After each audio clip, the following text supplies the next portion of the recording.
Today I'm finally going to take my generator, its exhaust here, and route it out that wall of the shed using a muffler extension here.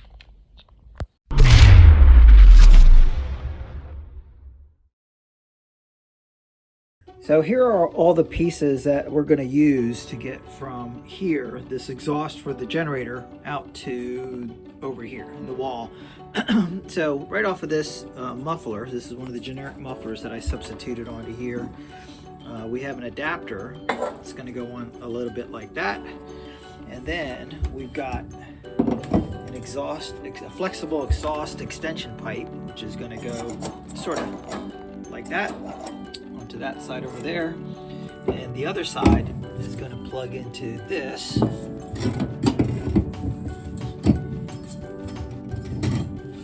Like that. And this is going to go through the wall using this bracket here. So one of the things that this is not a wooden wall, this is just light metal. I'm going to have to cut a hole, mount this through there, and then this is going to slide in that way and we'll be all set. So it's not too difficult. Also, I'm not going to be using this full extension. The muffler is going to be pretty close to here, so I'm only really using a piece of this. But yeah, I'm going to go ahead and get started right now.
Okay, so next I'm going to have to put some screws through here, and I'm actually going to use these nut certs, or actually screw certs is what they call it.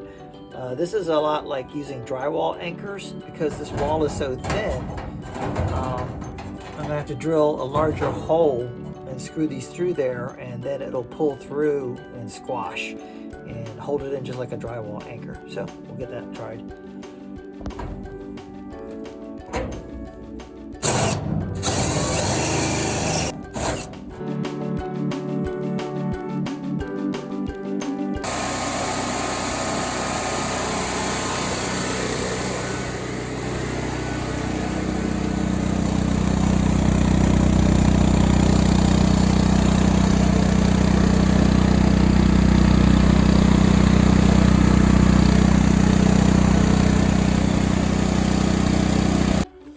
Okay, so this is going to be almost the final install here. I was kind of worried at first about how much heat transfer was going to be going through that mounting bracket to the wall, because it's metal walls here. And so I did run it for about 45 minutes, and this thing dissipates the heat so well, it was barely warm on the wall, surrounding wall around it.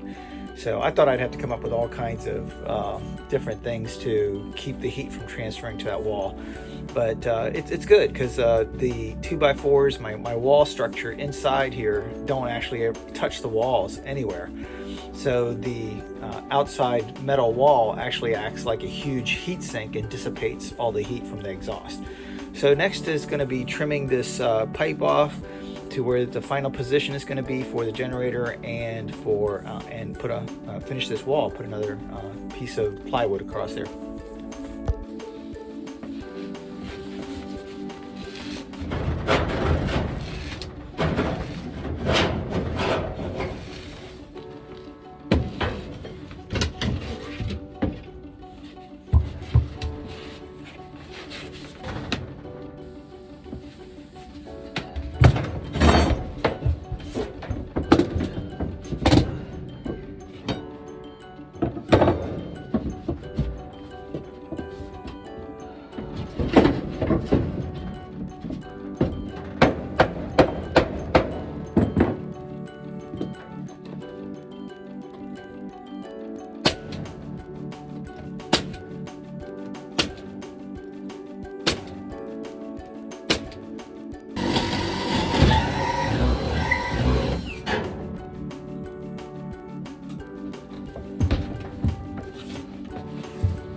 And now you can see the totally completed version right here. I'm not going to be finishing this off, this plywood down here off, no painting or anything, because I'm going to be putting some soundproofing insulation on top of that, as well as adding another wall there as soon as I make sure I don't have to do anything behind there. And right now, so this is a little compact solution I have going right now. So now to the next step. Okay, so next I'm going to be working on installing an exhaust fan, so that if I'm running a generator inside the shed, it's going to heat up pretty fast. So you also want to have active air movement. And so I got this exhaust fan here. It's actually a crawl space vent, and I'll tell you why in a second. But one other thing that I did do before I start this is I put a new floor in the shed. Technically it's just a rubber mat, but this is one of those rubber mats that are meant for garage floors. It's not very thick. It's I think they have them up to 1/2 inch thick, but it's maybe 1/4 inch thick, but it's nice and sturdy. And what it's going to do is help remove some vibration from the generator running. And also it's rubber, so it's going to, if there's any worry about electricity or static shock or anything else, it's going to alleviate that. And you can see I used these type of screws to screw it in. This is the kind that you should normally use for roofing, or the plastic or metal roofing that you want to do, where it has a little compression washer that goes with it. And what that does is it helps prevent, if this thing lifts up, it's not going to tear a hole into it like a screw or a nail would. So it has a little bit of a buffer there, especially when I'm going to move this heavy generator and roll it across there. I don't want to have to pick it up and manually lift it myself. It'll roll and not bunch up the way it is. But anyway, so this fan is a crawl space fan. I originally wanted to do a roof vent, but a roof vent is extremely expensive, and plus this ceiling, I don't think I could, it doesn't really have any structure to it, so I can't have the weight of a roof vent on there. Plus it's way expensive. Anyway, the next option was a gable vent, and you can see I've got really no gable there to begin with. So again, very expensive, and I didn't really have no space. So I thought about it, and in this section right here, I'm going to go ahead and mount a crawl space vent. It can be used temperature specific as well, so I could leave it at a certain temperature, and during the summertime, if I don't have generators in here and I have batteries instead, it'll help keep it aired out and the airflow going through there. For the outside part of it, when I go through the wall, I've got this duct, exhaust duct over here. So it's got this protective stuff in there and a flapper inside there. I'm going to have to be a little creative because I think this is only a 4-inch duct and maybe 6-inch duct. I don't know. And this is like 9-inch. But I've got some ideas I'm going to be working on. And so time to get started with that. And just like that, I have the fan now sitting on the workbench, all torn apart. Got the lid off of it over here. I plugged this in to test how much airflow it would get, and I realized something. Over here on the controls, you can see has off and on. So I assume this was off. All these settings here, I think, is the percent of humidity. And then there's on here. And so I plugged it in and turned it all the way on, and it wasn't turning on. And then when I read this right here, it's got a thermistor, essentially, that won't let the fan run at under 35 degrees Fahrenheit. It was about 32 degrees, 33 degrees today. So I don't want that. I want to be able to have it set to on. When the generator's running, I want it to run regardless if it's cold or not. So what I figured out, this is the thermistor right here that's preventing it from running. So on the inside here, I'm going to put this switch, the toggle switch, right off the side here, so that I can choose whether I want to bypass that thermistor or not and have it on directly without having to deal with a thermistor. So taking care of that now before I go forward.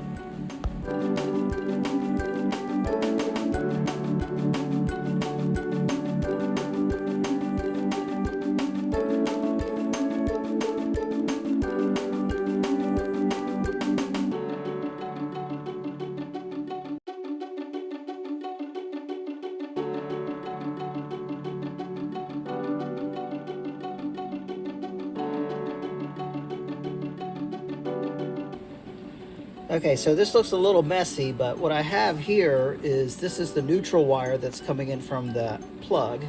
It's going into the central post here, which is in the off position. It was originally connected to this white wire, which went into the thermistor, and if I wanted the thermistor, I would just toggle the switch down.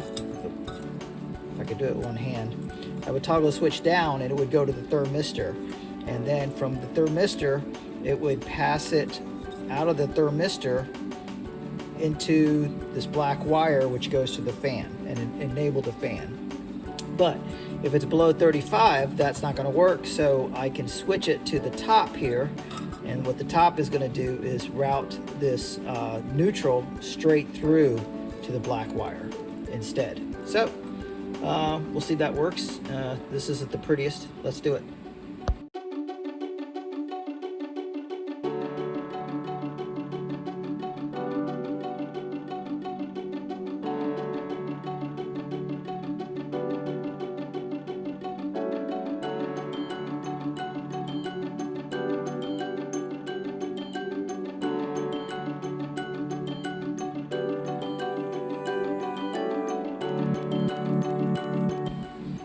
Okay, so for a quick test, this is off right now. This toggle switch is in the off position right in the center as well. So if I have it plugged in and I turn it on, it shouldn't work at all because I don't have the neutral connected. It is above 35 degrees, so if I turn it to a thermistor, it's warm in the garage. The fan should turn on. Let's see. Yep. So that's going through the thermistor. We're above 35 degrees. I'll test this again tomorrow outside in the cold and see if it doesn't turn on with the thermistor. And that's an off position there. And if I turn it to the up position, that is bypassing the thermistor. And if it's below 35 degrees, it should not matter. So I think we should be good. All right.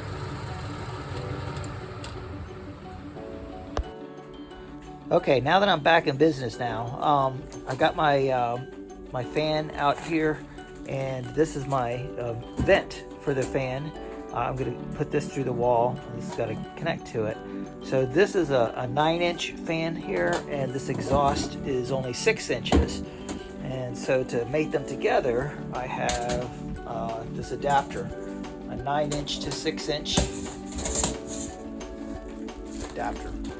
Like that. So it's going to be some modifications. It's going to have some slicing here and a slicing there, folding, cutting, and all kinds of stuff. So I'll get started on that.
Okay, so now you can see I've got the exterior vent installed. This is the 6-inch in. It's all screwed in, ready to go. There's still work to do on the inside, and I'll show you that. So you can see the 9-inch to 6-inch adapter that I have in there. I chopped it all up so it would fit properly in the 6 inches. And then the 6-inch duct coming in, there's the flapper. You see how I feathered it around here and expanded it out there to try to make it one piece. So all that's left to finish this is to get some duct tape and make this a little smoother. I'm gonna just, it's just gonna be cool air that's going out, so that's not a big deal. And then next I'm gonna feather the outside here, flatten that up against there, and then I'll be able to install the fan. So time to proceed with some duct tape.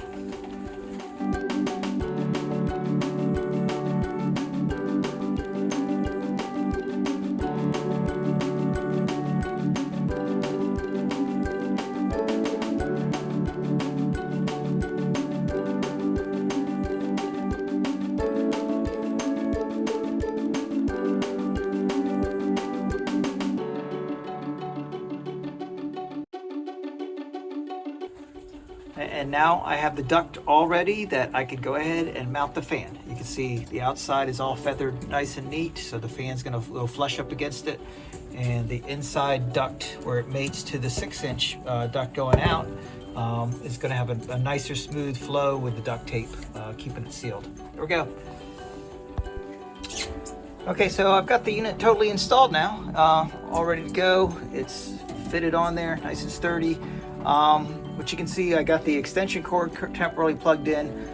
In operation, this is going to be plugged in directly to the generator, so whenever the generator is on, this is going to engage and start pulling airflow out. This looks upside down, but there's no up and down for this thing. If you see, I've got my switch currently set to off. That's the one that I modified. If I change it to the thermistor here and turn this on, it's below 35 degrees today. So that's in the on position, and it's not running because it's cold. It's going through the thermistor, which is right up there. Okay, so theoretically, now I can bypass it by going to my bypass mode. So there it goes.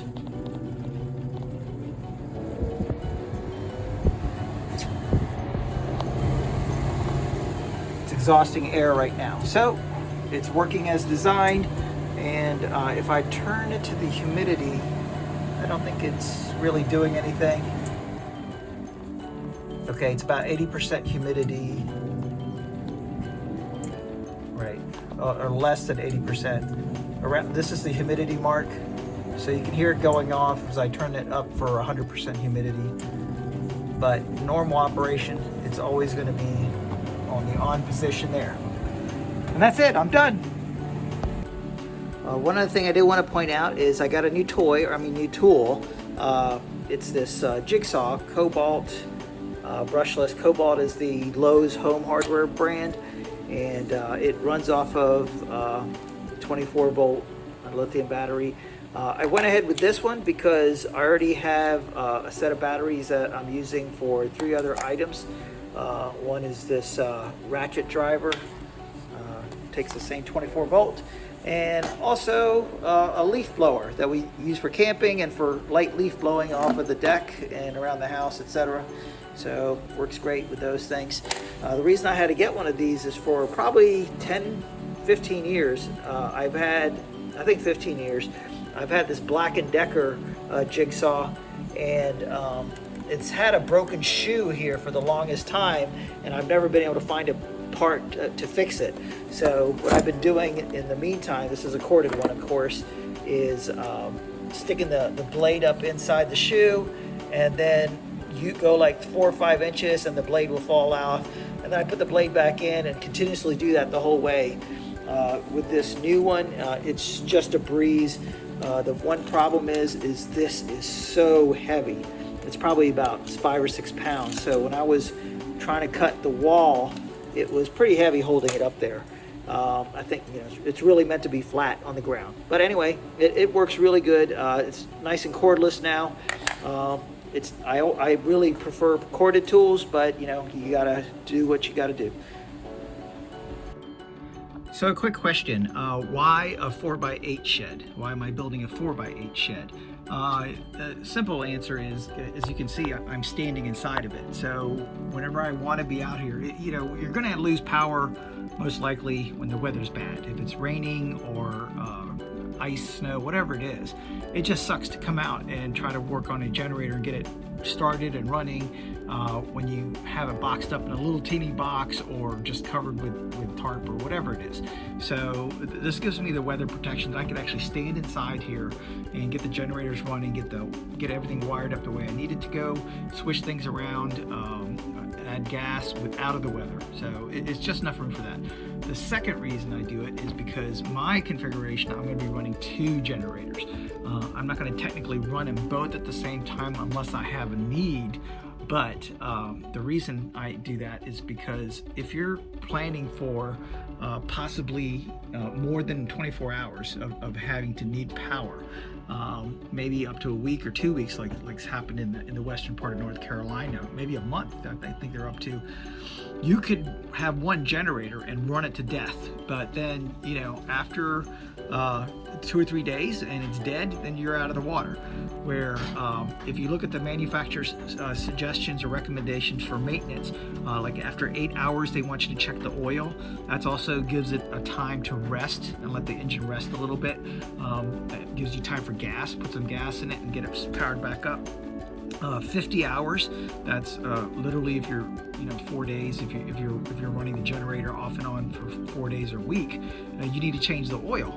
And so these are maintenance times that you're going to have the generator off to do maintenance and keep it running well. And during those off times, letting it rest, etc., filling it with gas, if you have a second generator, you can fire that up and put it in line. The other reason I want a second generator is because I have my camper outlet over there, and when my kids come home, they're actually camp hosts, and they drive a camper and they live in their camper. Actually, they tow a camper and they live in a camper. And so if they're in the driveway and they're out of luck as well because we're all out of power, I can use a dedicated generator plugged in just for them, and they can run their own load, they can manage their own heat, everything else, or air conditioning, whatever they need.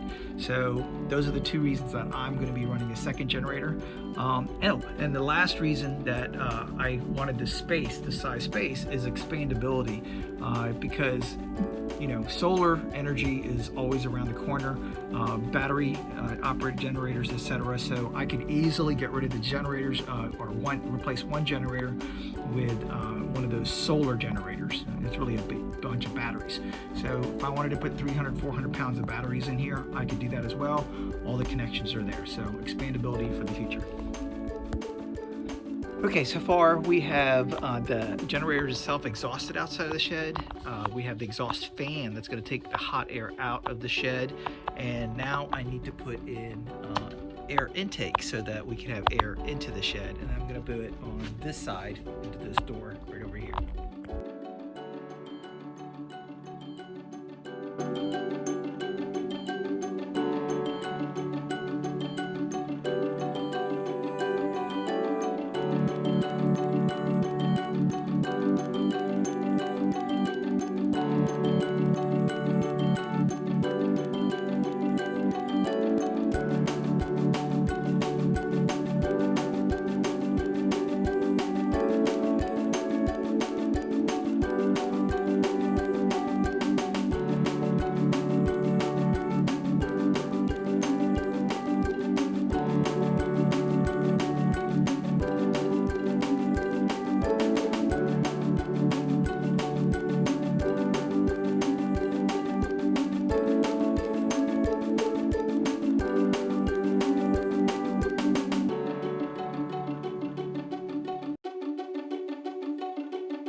Okay, and there we have our cold air returned. So whenever the generators are running, everything's going to be all closed up, and it's going to be sucking all the cold air up through here.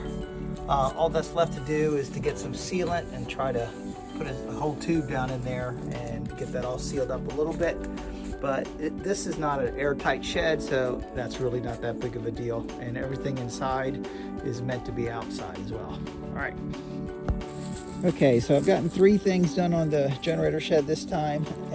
I've gotten the exhaust for the generator vented outside the shed.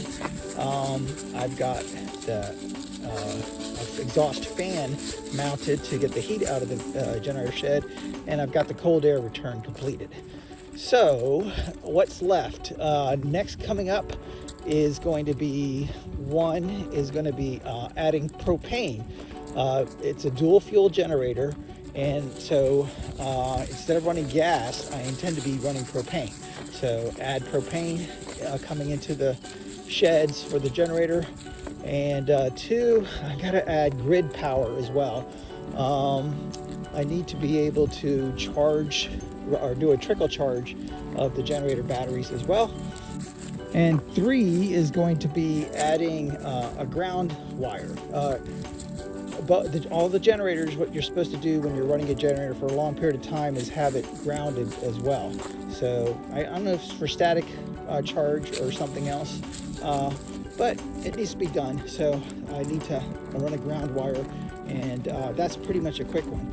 And the big surprise that I'm going to be working on, which I'll start, is going to be adding solar. And I'm going to be excited about starting that. But I might not get it totally done next time, but I'm going to get started on it at least. So thanks a lot.